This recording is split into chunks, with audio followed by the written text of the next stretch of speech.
Assalamualaikum warahmatullahi wabarakatuh.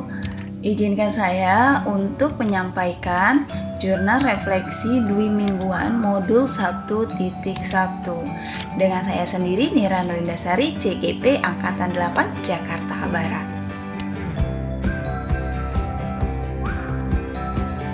Puji syukur saya haturkan kepada Allah SWT Tuhan Yang Maha Esa karena memberikan saya anugerah untuk lulus mengikuti seleksi CGP Angkatan 8. Berbagai peristiwa yang saya lalui mulai dari sosialisasi guru penggerak, lokal karya orientasi, pembekalan guru penggerak, mulai dari diri, eksplorasi konsep, ruang kolaborasi, elaborasi pemahaman, dan aksi nyata.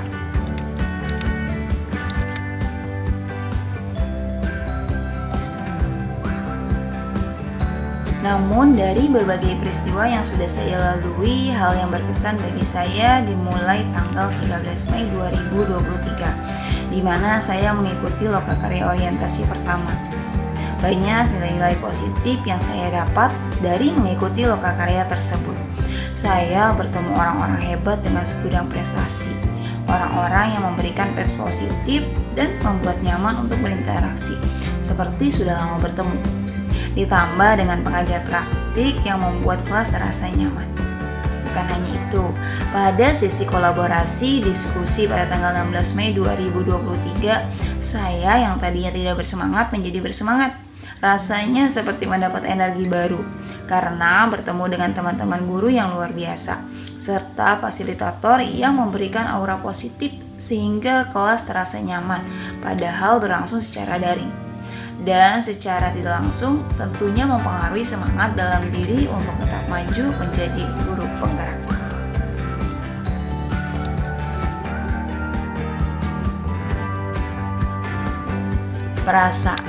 Perasaan yang muncul dalam diri adalah khawatir. Awal mengikuti CGP, sebelum mengikuti orientasi, senang sebenarnya berhasil lulus jadi peserta CGP.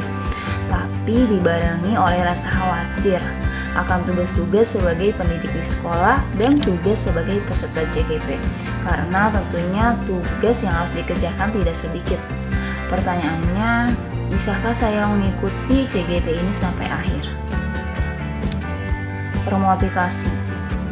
Setelah mengikuti lokal karya orientasi, ruang kolaborasi, bertemu orang-orang hebat, seperti mendapat pencerahan karena ingin menjadi guru yang kompeten, menyenangkan murid, dan terus menanamkan kebaikan kepada mereka sebagai wujud membangun bangsa.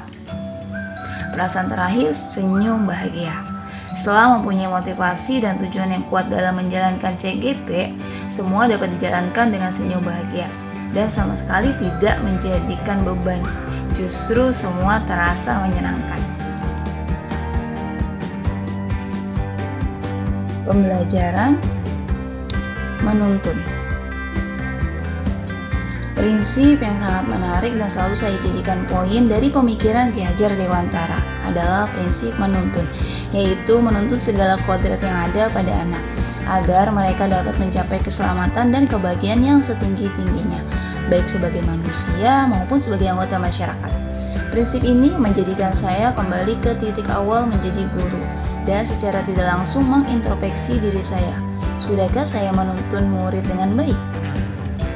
2. Tuturi Handayani, slogan dari Ki Hajar Dewantara yang terkenal dengan Ingarso Suntolodo ing Madya Mangun Karso Tuturi Handayani. Arti dari slogan itu adalah di depan memberi contoh, di tengah memberi semangat, di belakang memberi dorongan. Selanjutnya, pendidikan sosiokultural dengan kearifan lokal. Pada pembahasan ini sangat-sangat menarik karena bahasan dan materi yang luas mengingat sosiokultural dari DKI Jakarta yang multikultural.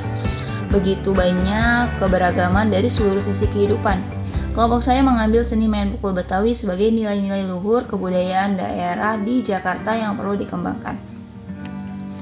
Seni main pukul Betawi menurut kami sejalan dengan pemikiran Ki Hajar Dewantara karena bukan hanya sekadar bela diri namun juga memuat beragam aspek. Olah hati, menerapkan main pukul sebagai salah satu ekstrakurikuler artinya kita mengajarkan siswa untuk tetap melestarikan budaya.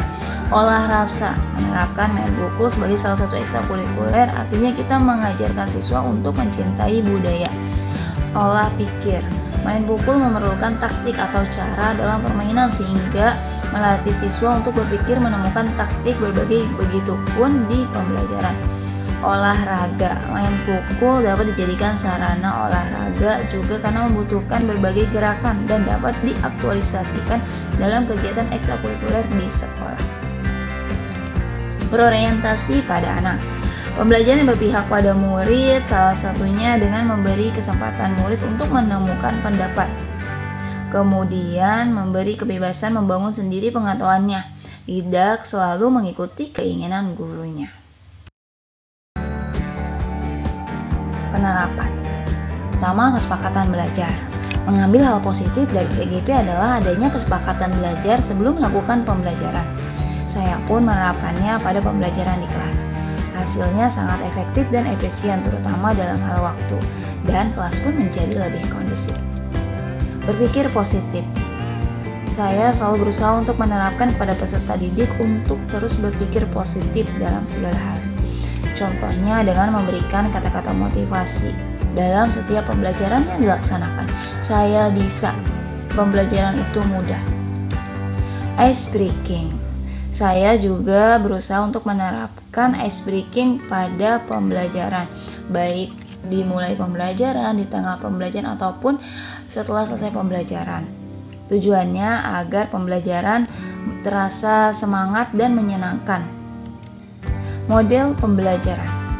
Pada pembelajaran di kelas, saya sering menggunakan model PBL atau Problem Based Learning, yaitu model pembelajaran yang didasarkan pada kegiatan pemecahan masalah. Dalam PBL terdapat 5 karakteristik yang esensial sejalan dengan kurikulum Merdeka dan pemikiran Ki Hajar Dewantara, yaitu karakteristik PBL. Pembelajaran berpusat pada murid, adanya proses permasalahan, informasi baru diperoleh melalui pembelajaran mandiri, belajar dalam suatu kelompok kecil, dan peran guru hanya sebagai fasilitator. Demikian jurnal refleksi Dwi Mingguan Modul 1 yang dapat saya sampaikan.